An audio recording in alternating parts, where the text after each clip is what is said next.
Hello friends, तुम्हाला तर माहिती आहे की कडक उन्हाळा सुरू झालाय. आता खूप दिवसापासून खूप सारं ऊन लागतंय, बाहेर जाऊ वाटत नाहीये. बाहेरून घरात आल्यावर असं थंड काहीतरी प्यावं वाटतंय. तर त्यामुळे आपण उसाचा रस तर कायमच बाहेर पितो, पण आज आम्ही घरच्या घरी उसाचा रस कसा बनवणार आहे हे तुम्हाला आज आम्ही दाखवणार आहे. तर चला मग सुरू करूया. आपल्याला उसाचा रस बनवण्यासाठी काही उसाची गरज नाहीये, पण उसापासून बनलेला हा गूळ आपण घेतलाय. त्यानंतर काळं मीठ घेतलंय आणि ही पुदिन्याची पानं, त्यानंतर आईस क्यूब घेतलेत आणि त्यानंतर हे ग्लासमध्ये पाणी घेतलंय. मिक्सरच्या भांड्यामध्ये ही पुदिन्याची पानं टाकायची आहे, त्यानंतर गूळ टाकायचा हा आणि थोडंसं काळं मीठ,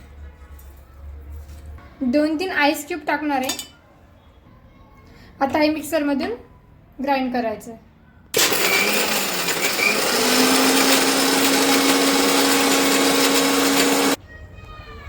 हे मिश्रण ग्राइंड झालंय बघा, आणि यात मी आता थोडं पाणी टाकते आणि परत एकदा ग्राइंड करते. उसाचा रस तयार आहे. आता ह्या ग्लास मध्ये ओतणार आहे मी.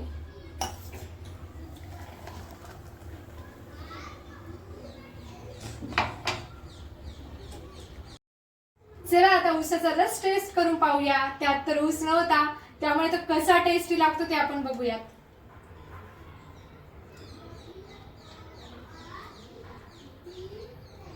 छान लागतोय, पण थोडा गोड आहे.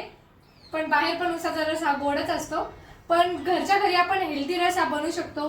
कारण की कायम आपण काय बाहेर जाऊन रस पिऊ शकत नाही एवढ्या उन्हातानाचं. त्यामुळे आपल्या घरामध्ये अवेलेबल असतं गूळ, पुदिना आणि काळं मीठ. तर एकदम सिंपल पद्धत आहे बनवायची. तर तुम्ही सुद्धा नक्कीच बनवून पहा. Bye bye.